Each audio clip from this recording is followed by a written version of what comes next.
Jean-Marc. Bonjour messieurs, dames, ici Éric Leray de l'émission Occident. Nous sommes heureux de recevoir une autre personnalité de la vie politique française. On a reçu le candidat pour Reconquête pour l'Amérique du Nord, la première circonscription. Et là, pour illustrer la diversité des candidats en France et pour la France, on a le candidat Jean-Marc Moscovitz. Bonjour. Bonjour. Bonjour Alors, Eric. bonjour, merci. Vous êtes donc candidat pour la 8e circonscription de Seine-et-Marne. Et vous militez, on va le voir, vous avez une vie associative et politique très riche. Mais on va peut-être parler d'abord dans un premier temps de vous. Vous êtes une père de famille, vous habitez depuis longtemps. Alors on va situer la 8e circonscription, c'est Bussy-Saint-Georges. C'est Bussy-Saint-Georges, c'est en Seine-et-Marne. C'est dans l'est de la région parisienne. Donc je vis ici depuis 26 ans. Je suis divorcé, j'ai une fille de 23 ans et je suis à la retraite depuis un an.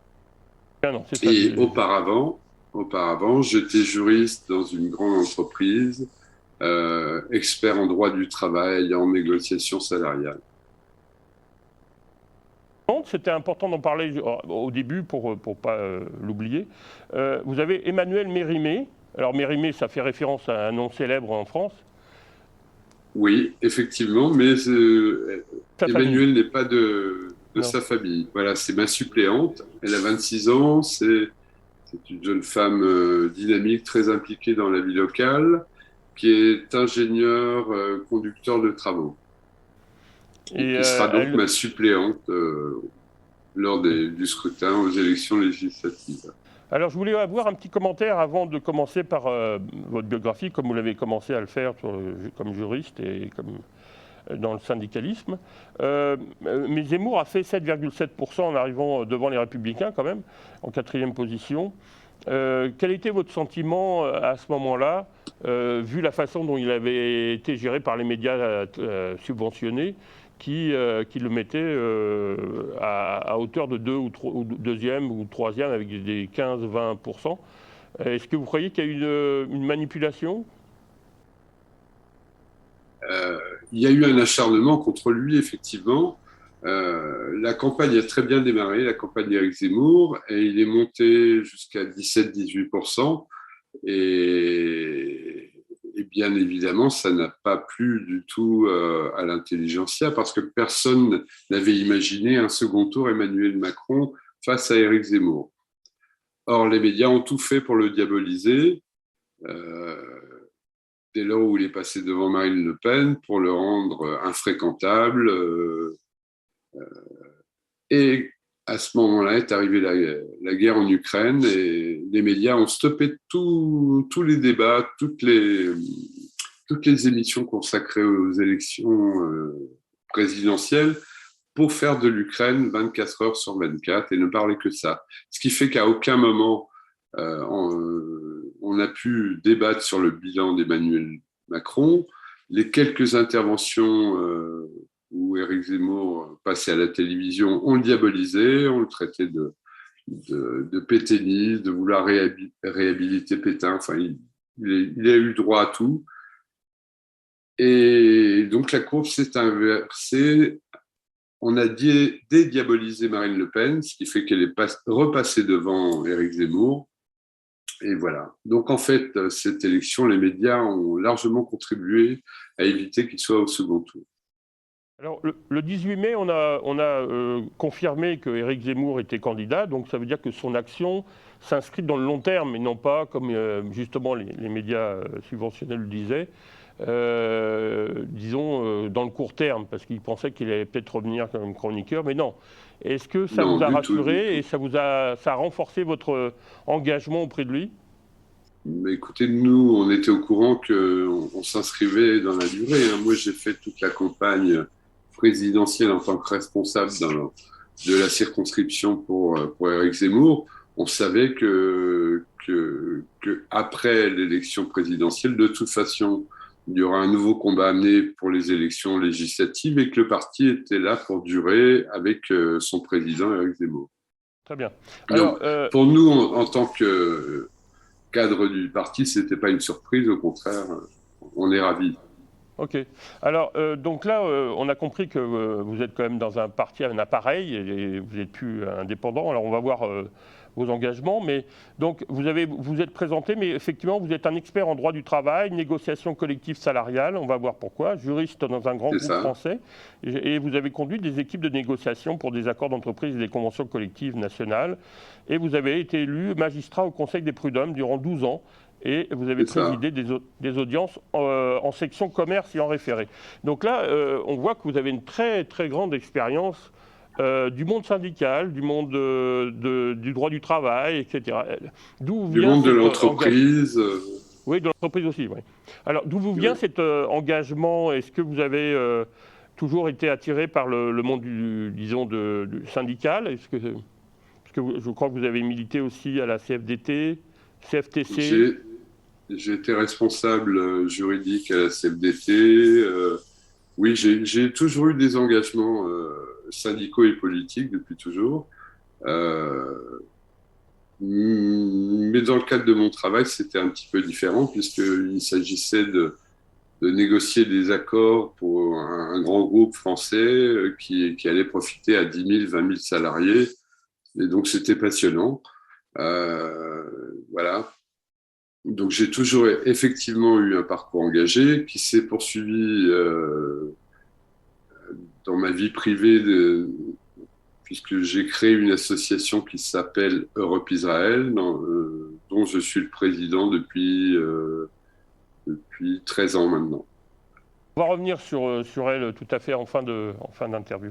Alors, donc, rapidement, vous avez été consultant en relations sociales, chargé de mission négociation blanche, délégué syndical central de reprise à la BHV, au groupe Galeries Lafayette. Les gens connaissent ici la Galerie Lafayette, donc c'est important de le souligner. Formateur en droit du travail, donc vous avez été aussi formateur, conseiller prud'homme et responsable du service juridique donc, au département de la CFDT d'Île-de-France. Alors, en termes de dirigeant de société, est-ce que vous pourriez nous rappeler rapidement, mais PDG de société All Web Page, c'est-à-dire vous êtes, on parlait d'Europe Israël, mais vous êtes assez présent dans les médias sociaux, sur Internet. Est-ce que vous aviez une formation ou est-ce que vous l'avez appelé sur le tas d'informaticien en tout cas, vous semblez être un expert aussi dans ce domaine-là. Oui, parce que j'ai toujours mené plusieurs carrières de front et au tout début d'Internet, en 96-97, je me suis intéressé à Internet et à la création de sites Internet. Et très vite, on m'a demandé de créer des sites Internet parallèlement à mes autres activités. Et j'ai créé une société de marketing sur Internet qui a bien travaillé quelques années, voilà, que j'ai abandonné depuis. D'accord. Donc je maîtrise effectivement bien tout le domaine de l'Internet et du marketing. C'est important d'être politicien qui soit au fait des nouvelles technologies parce qu'il y a des enjeux importants, on va y revenir. Donc vous avez été gérant de société, donc là on voit bien dans l'immobilier et autres, donc vous avez une expérience concrète non seulement du monde syndical, du monde du droit du travail, mais aussi d'un entrepreneur, tout simplement. Et d'ailleurs vous semblez effectivement. être l'exemple même d'un entrepreneur, on va dire généralisé. Là, vous êtes quelqu'un qui entreprend depuis des années votre vie dans différents. Alors, on va voir que l'engagement est important, surtout au niveau du programme. Alors, pour finir, je voulais finir justement cet aspect-là sur l'engagement associatif. Ça me paraît important parce que ça explique aussi éventuellement votre engagement politique par la suite. Alors, vous avez été président du comité de jumelage entre Busy Saint-Georges et Kiryat Ekron en Israël, donc ancien vice-président de la communauté juive de Busy Saint-Georges et au niveau national, président de l'association Europe-Israël depuis 2009, donc membre fondateur du comité d'urgence de la communauté juive. On va revenir là-dessus, parce qu'on a un cycle sur la politique étrangère. Mais vous êtes aussi un organisateur, puisque vous avez organisé une trentaine de manifestations, 20 000 personnes à Paris le lendemain de l'attentat de Toulouse, 15 000 personnes à la manifestation contre les spectacles antisémites de Dieudonné à la Bastille, et vous avez organisé de nombreuses manifestations en France et en Belgique. Oui. En fait, mon engagement politique de toujours a pris un tour différent au début des années 2000, quand j'ai lu la désinformation autour de ce qui se passait en Israël. Étant de confession juive, ayant de la famille en Israël, j'ai toujours été très sensible, j'ai souvent toujours suivi l'actualité, et voir le niveau des informations dans les médias français sur ce qui se passait là-bas m'a fait réagir, et j'ai créé donc petit à petit cette association Europe-Israël, qui a eu beaucoup d'impact au sein en France et en Europe pour soutenir Israël, pour dénoncer aussi l'antisémitisme, l'antisionisme. Et donc, vous avez résumé un peu mon parcours à ce niveau-là. Voilà. On va voir que c'est très utile, puisque maintenant, on va parler de votre engagement politique. Alors, c'est clair que, étant ce que vous êtes, et avec le parcours que vous avez, la politique, c'était comme vous en faisiez déjà au quotidien, mais d'une façon plus officielle, on va dire. Alors, dans un premier temps, vous semblez avoir milité au RPR, puis aux Républicains, et Oui. vous dites que vous appartenez à la famille de la droite républicaine qui défend la liberté d'expression et d'entreprendre, l'égalité, la défense des droits individuels, la propriété et la sécurité, la fraternité et la construction d'une justice sociale basée sur le mérite individuel et la solidarité nationale. Qu'est-ce que vous pensez de l'évolution des Républicains qui ont failli disparaître, comme le Parti socialiste? Est-ce que, justement, parce que la question après, c'est pourquoi Reconquête, bien entendu, Bien sûr. Est-ce que vous êtes attristé, ou est-ce que pour vous c'était évident que ça allait venir? Ben, les Républicains ont trahi leurs engagements depuis bien longtemps. Euh, Si on repense au congrès de Villepinte dans les années 90, j'ai oublié la date exacte, c'est à peu près à quelque chose près le programme d'Éric Zemmour d'aujourd'hui. Or, à aucun moment ils n'ont mis en œuvre ce programme-là. Et, et en fait, les Républicains, la droite française, dès qu'elle a été au pouvoir, elle s'est empressée de faire une politique de gauche pour se faire apprécier, pour qu'on puisse dire d'elle qu'elle était humaniste. Voilà. Ouais. Alors, Donc pour moi, les Républicains n'ont plus que le nom des Républicains. D'ailleurs, le parti il est pratiquement détruit, puisqu'une partie des Républicains Macron compatibles ont tout de suite rejoint Emmanuel Macron. Donc il reste un parti exempt, quelques élus. On verra ce que ça donnera aux législatives quant à leur survie, mais en tous les cas, voilà. Je vous annonce la mort des Républicains. très bien.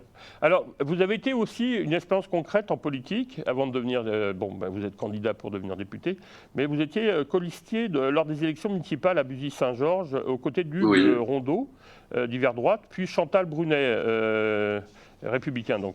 Alors, que gardez-vous comme souvenir de cet engagement concret en politique qui a été parmi les premières tentatives d'arriver au pouvoir dans une commune ou au niveau régional? Donc ça, c'est important, cette expérience politique concrète dans le local. Oui, c'est important. Ça fait partie de mon engagement au niveau local, bien que jusque-là, je n'avais rien ambitionné, mais ça m'a permis de rencontrer les citoyens, les habitants de la ville, de la région, et c'est une nouvelle expérience. Et ça permet d'avoir un ancrage local, ce qui est important. D'autant plus important qu'aujourd'hui, je me présente en tant que candidat aux élections législatives. Donc, ça me facilite la vie d'avoir déjà eu cet ancrage local. On parle de 2014, 2015, 2016, donc ça fait quand même plusieurs années Oui. que vous militez. Alors là, on va parler du programme Zemmour, et après on parlera du programme dans le programme, c'est-à-dire comment vous êtes approprié ce programme, et vous avez, disons, sortir 2-3 priorités sur lesquelles je vais revenir. Mais dans un premier temps, le programme Zemmour, donc j'avais posé plus ou moins les mêmes questions à Alain, mais c'est pour pas vous, vous surprendre et ne pas vous, poser des questions qui qui sont quand même d'actualité, qui représentent une réalité pour beaucoup de gens. Alors, le programme Zemmour se passe sur 3 thèmes: le reconquérir notre identité et notre souveraineté, reconquérir notre excellence et notre prospérité, et reconquérir notre art de vivre et notre fraternité. Alors, sur l'aspect, disons, identité et souveraineté, vous avez mis de l'avant justement une dimension qui vous tient à cœur, c'est l'insécurité. Alors, parlez-nous justement de ces enjeux sur l'immigration et pourquoi vous semblez dire que c'est lié aussi à un enjeu de sécurité important. Alors d'abord, je veux dire 2, 3 mots sur pourquoi j'ai rejoint Éric Zemmour. D'abord, je suis Éric Zemmour depuis qu'il était chez Ruquier, puis ensuite chez Zemmour et Nolot. Je ne sais pas si vous connaissez ça au Canada. Et bien évidemment sur CNews avec Christine Kelly. Et j'ai toujours apprécié sa parole, j'ai lu tous ses livres, je partage son analyse en tout point. Donc, quand j'ai eu vent que peut-être il serait candidat à la présidentielle, dès le mois d'août, septembre, j'ai contacté Sarah Knafo pour dire je suis prêt à m'engager avec lui. Donc voilà pour l'historique. Alors oui, l'insécurité. La Seine-et-Marne est un très joli département, mi-rural, mi-urbain, où jusque-là, on vivait relativement en paix et en sécurité, mais l'État a obligé toutes les communes à créer des logements sociaux et avec eux sont arrivées de plus en plus d'insécurité, de violence, de migrants, il faut le dire, et d'islamisation. Et nos villes sont en train de changer et ressembler de plus en plus à des banlieues comme on en trouve dans le 93, par exemple. Et donc, ça me semble important, parmi mes axes de travail, de vouloir œuvrer pour rétablir cette sécurité et cet art de vivre à la française qu'on avait ici en Seine-et-Marne. Pour ça, je pense qu'il faut armer progressivement les polices municipales. Il faut stopper ce qu'essaie de faire l'État, c'est-à-dire la disparition des commissariats de police dans beaucoup de villes. Hein. Par exemple, dans ma circonscription, il y avait 2 commissariats de police. Là, le ministère est en train d'imposer la fusion de ces 2 commissariats de police, ce qui fait que quand il y a un problème quelque part, maintenant, il va falloir attendre une demi-heure, voire 3/4 d'heure avant que la police puisse arriver. Et ça, c'est juste pas possible quand on voit le degré d'insécurité qui se développe. Donc, j'ai l'intention d'œuvrer au sein de l'Assemblée et également sur un plan local avec le département, avec la région, pour renforcer les effectifs de police, pour armer les polices municipales, pour installer des caméras dans les villes et que les citoyens puissent vivre en paix. Voilà. Donc c'est Oui, pardon. Vous dites, pour aller dans votre sens, vous dites qu'il faut aussi restaurer une justice ferme et efficace. Oui. Ça n'a échappé à personne qu'en France, la justice est maintenant idéologisée, que les juges répugnent à mettre en prison les délinquants ou les criminels, parce que ça fait 30 ans qu'on leur dit que la prison, c'est pas bien, que la prison réhabilite personne. Donc les juges répugnent à mettre en prison les délinquants, même multirécidivistes, ce qui fait que personne n'applique les peines, personne ne rend justice aux victimes. Donc il faut là aussi une action forte pour ça. Tout à fait. En fait, c'est revenir aux fondamentaux de la Constitution avec la séparation des pouvoirs. Peut-être que là, ça permettrait d'avoir une vraie justice qui soit indépendante du pouvoir politique ou idéologique. Oui. Le problème, c'est que la justice, elle a 2 volets. Le procureur de la République, lui, représente l'État et est directement dépendant du ministère et du gouvernement. En revanche, les juges, eux, sont en théorie indépendants, sauf ils sont tous idéologisés, enfin tous, j'exagère sûrement, mais ils sont très engagés à gauche, très idéologisés avec le syndicat de la magistrature, et ça, pour ça, le seul moyen d'obliger les juges, c'est de rétablir les peines planchées pour que les juges mettent en prison les délinquants, les multirécidivistes. Donc il faut faire des lois, réformer Alors, les lois. pour illustrer le deuxième thème du programme, donc reconquérir notre excellence et notre prospérité, ça c'est votre point fort aussi, c'est le pouvoir d'achat. Vous dites qu'effectivement, il y a d'abord une baisse d'impôts, mais enfin là, vous avez vraiment, comme vous avez une expérience du droit du travail, des prud'hommes, mais aussi comme entrepreneur, vous savez que là, c'est le cœur de l'intervention pour avoir une progression du PNB et que l'économie française redevienne une économie forte. Effectivement, le coût du travail en France est beaucoup trop élevé pour les entreprises et le salaire net pour les salariés est beaucoup trop bas. Le delta part dans des cotisations, dans des charges patronales, salariales, ce qui fait que les salariés en France sont pas très bien payés et le coût du travail pour les employeurs est élevé.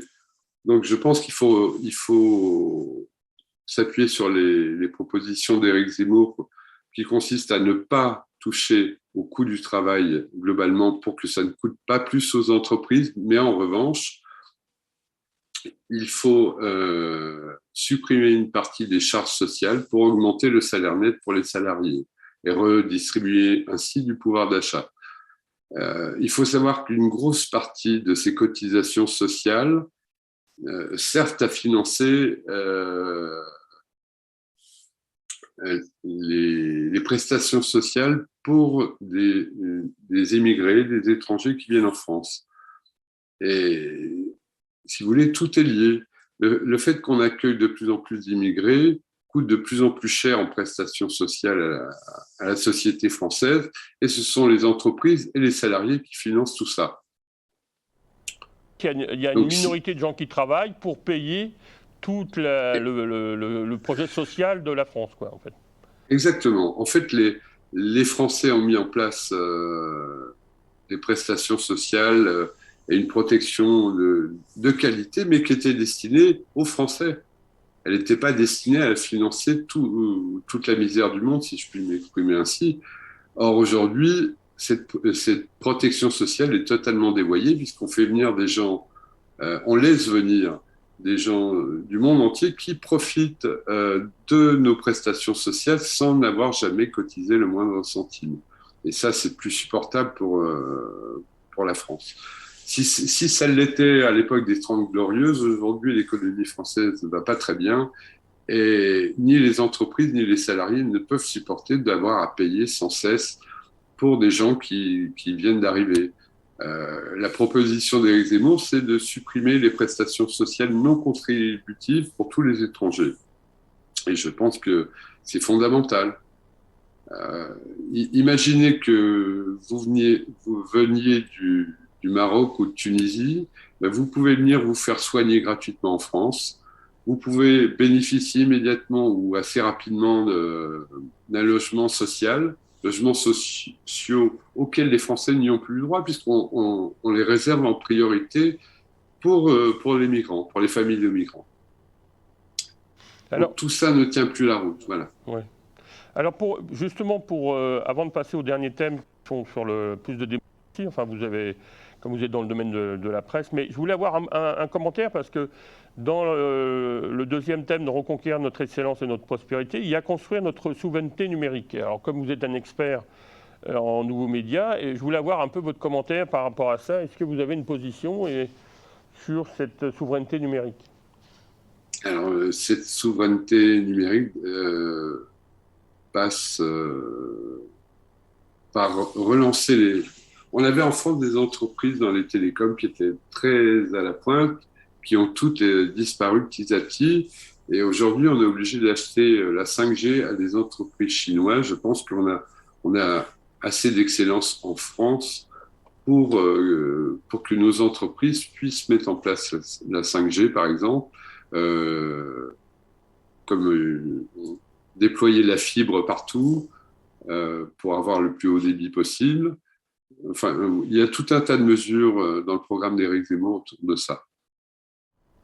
Alors, avant d'engager sur la politique étrangère, vous avez insisté sur un point important, puisque en même temps vous êtes dans ce domaine-là, que j'ai souligné par plus de démocratie, parce que là aussi, vous dites, nous entendons peser sur les débats à l'Assemblée pour faire avancer nos propositions afin de rendre du pouvoir d'achat aux Français, on l'a compris, oui. Mais aussi rendre la parole au peuple grâce au référendum, remettre la transmission des savoirs au centre de l'enseignement, donc on parle de l'enseignement et de l'université, et défendre les intérêts de la France et des Français au sein de l'Europe et ne plus subir le diktat de quelques hauts fonctionnaires européens non élus.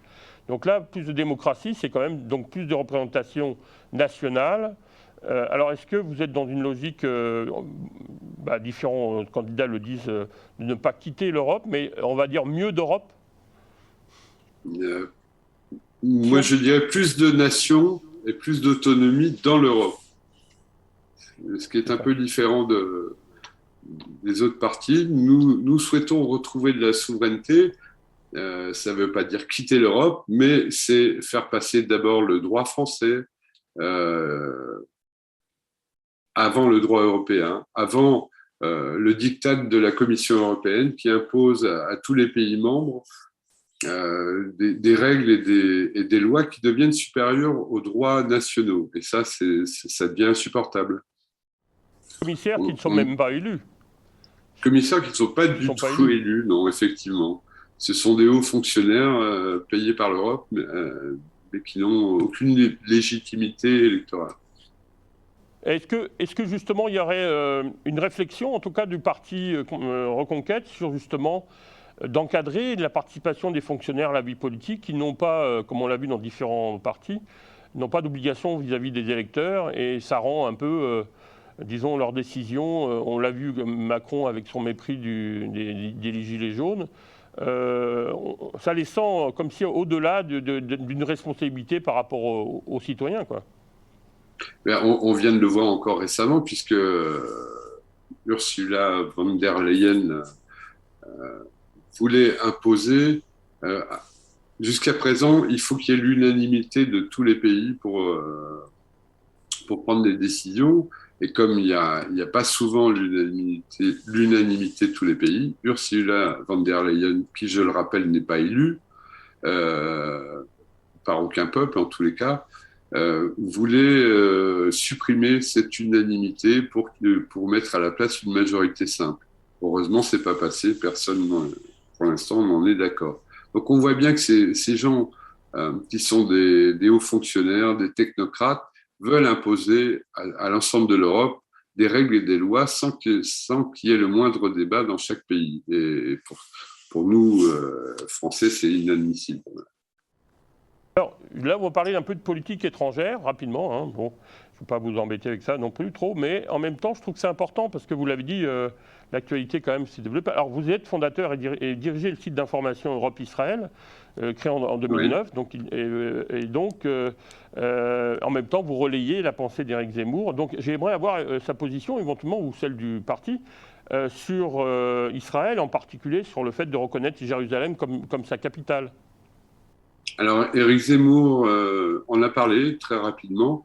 Les médias ne l'ont pas relevé, mais nous, on l'a relevé. Il a dit clairement que c'était aux Israéliens de choisir leur capitale et les autres pays n'avaient qu'à se plier à ce choix. Donc, il laissait entendre qu'il reconnaîtrait Jérusalem comme capitale d'Israël. Alors, par rapport au conflit... disons que par rapport à l'attaque de Poutine des Russes donc depuis 2014 sur la Crimée, le Donbass et l'Ukraine récemment, quelle est la position du parti Reconquête? Est-ce qu'il a une position pro-Poutine ou pro-Volodymyr Zelensky, qui est quand même d'origine juive aussi, il faut le souligner, donc un peuple qui élit une personnalité de la communauté juive en Ukraine, avec le passé qu'on connaît dans les années 1939-40. Est-ce que ce n'est pas une petite révolution et qu'on dirait que la France est beaucoup plus antisémite que l'Ukraine? Je pense que c'est ni tout blanc, ni tout noir, ni en Ukraine, ni en Russie. Hein. Si on veut comprendre l'attaque de la Russie sur l'Ukraine, il faut savoir que les accords du Donbass signés en 2014 n'ont jamais été respectés. Que Zelensky, avant la guerre, a dit qu'il ne respecterait pas les accords du Donbass. Donc, ça n'excuse en rien l'intervention et l'attaque de Poutine, bien sûr. Mais est-ce que les Russes ont respecté de leur côté leurs engagements? Je n'en sais rien, je n'ai pas suivi tout ça au quotidien. J'ai un peu découvert la situation comme tout le monde, bien que je savais qu'il y avait des combats dans le Donbass, des bombardements. C'est très compliqué, c'est pas ni tout blanc ni tout noir, il n'y a pas un méchant et un gentil. Comme on aimerait nous le présenter dans les médias français, hein, puisque Zelensky, c'est le nouveau héros des médias mainstream, et Poutine, le fou, sadique. Je pense que c'est beaucoup plus compliqué que ça, que si la France veut jouer un rôle, c'est plutôt un rôle de médiateur qu'elle devrait jouer. C'est pas du tout dans cette voie-là que nous entraîne Emmanuel Macron. Le rapport à l'OTAN aussi, Zemmour s'est exprimé sur l'OTAN aussi. La position du parti d'Éric Zemmour, c'est la sortie non pas de l'OTAN, mais comment? J'ai un trou de mémoire. Militaire? Non, c'est pas une sortie militaire de l'OTAN, c'est une sortie de la direction intégrée de l'OTAN. C'est un petit peu différent. C'est pour que la France retrouve son autonomie militaire tout en restant parmi les alliés. Ok. Bon, on va stopper là. Voilà, sortie du commandement, du commandement intégral de l'OTAN. Voilà, bon. Intégré de l'OTAN, voilà.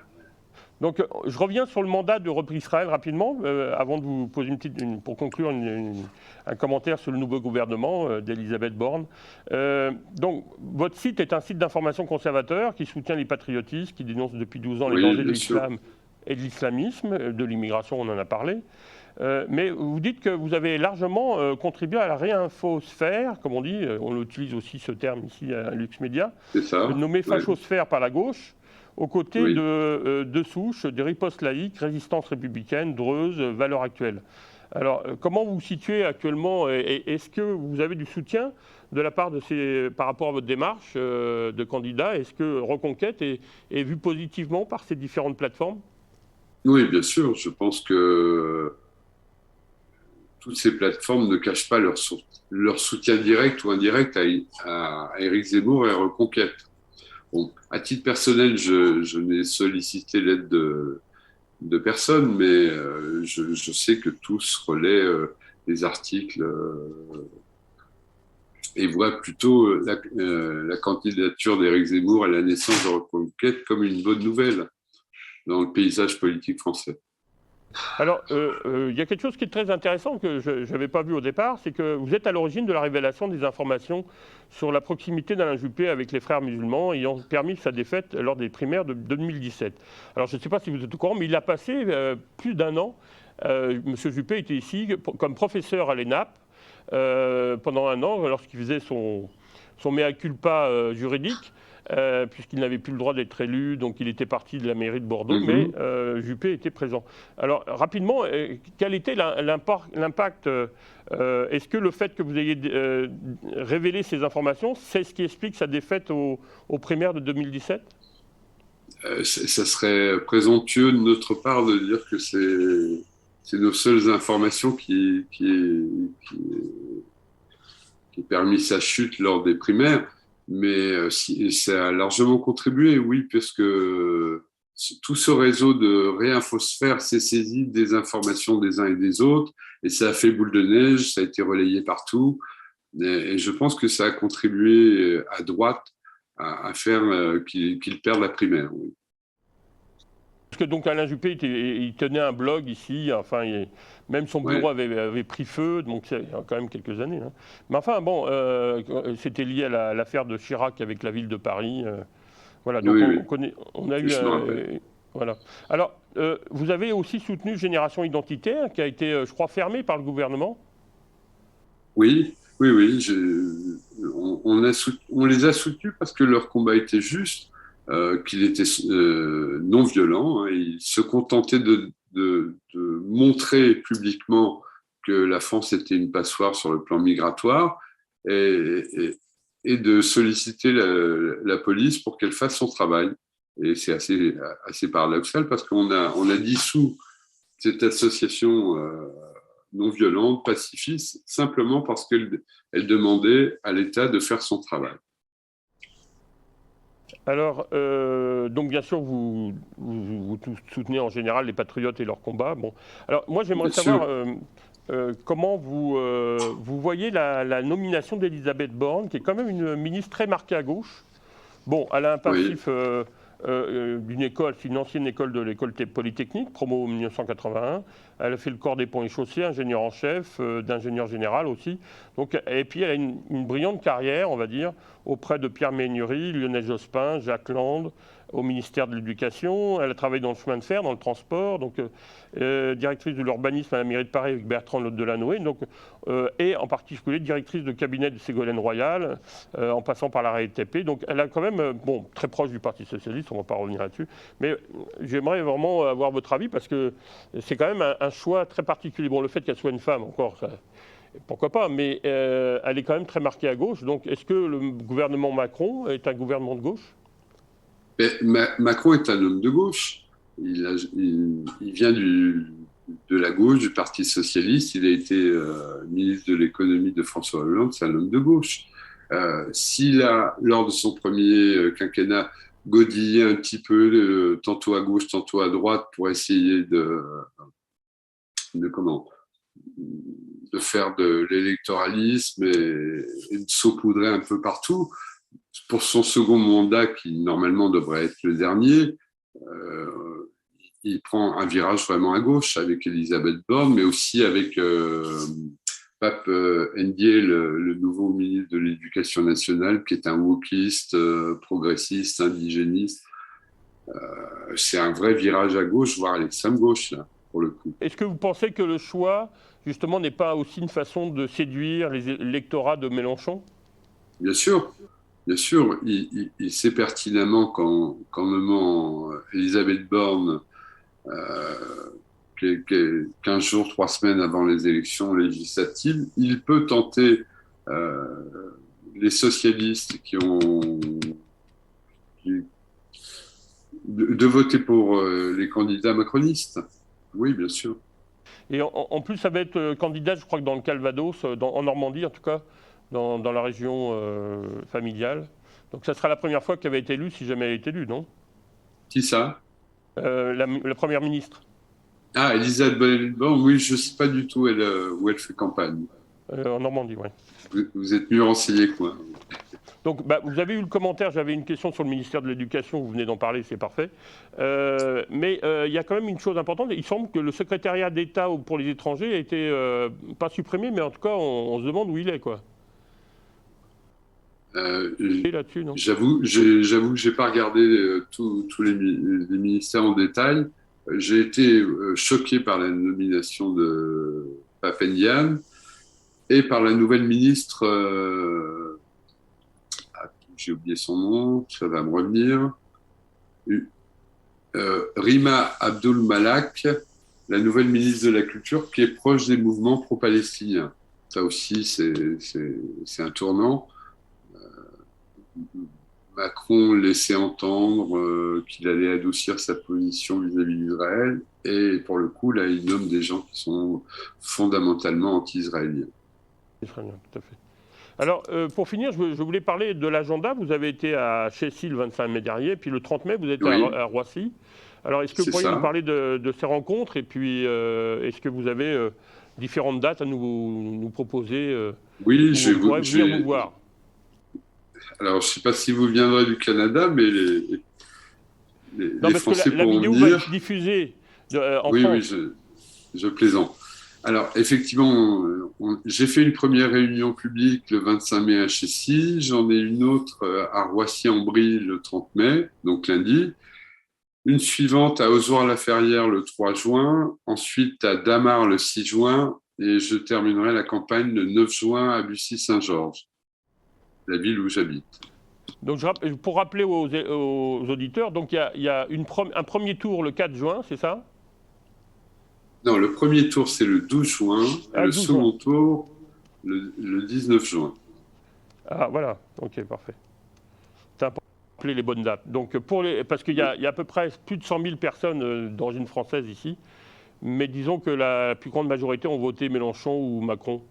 Le parti Reconquête a fait quand même une bonne figure, mais voilà. Il a plus eu du succès dans les zones comme la Floride ou aux États-Unis.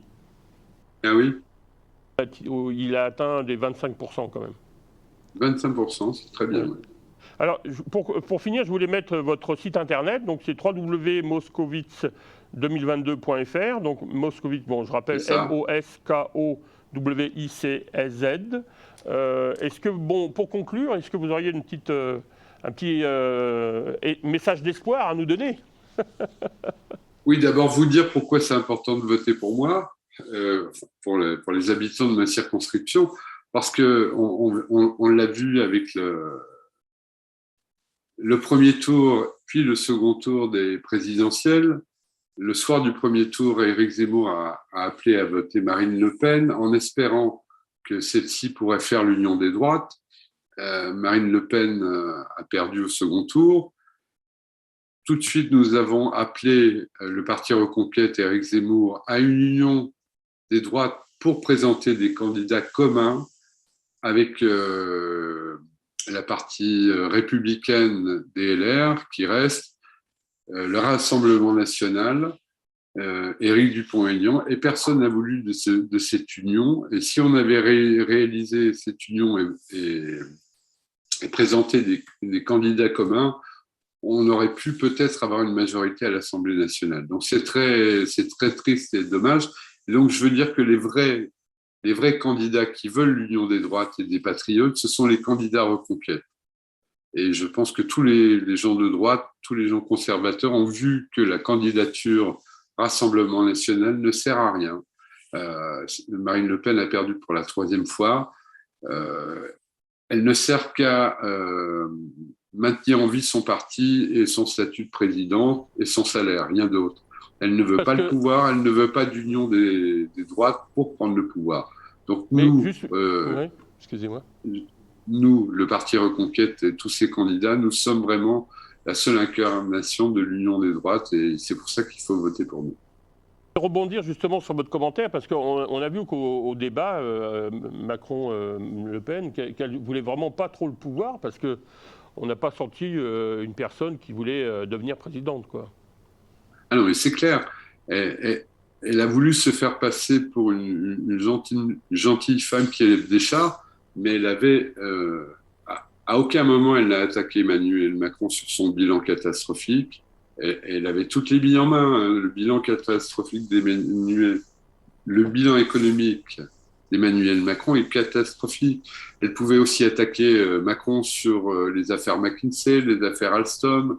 Il y avait plein de billes et on a vu qu'elle a évité tous ces sujets. Donc elle ne veut pas le pouvoir, c'est clair. Ben, je vous remercie, Elle veut juste Jean-Marc. survivre. Voilà. Oui, survivre, on a compris. Oui. Puis Ouais, éviter de payer ses dettes. c'est ça.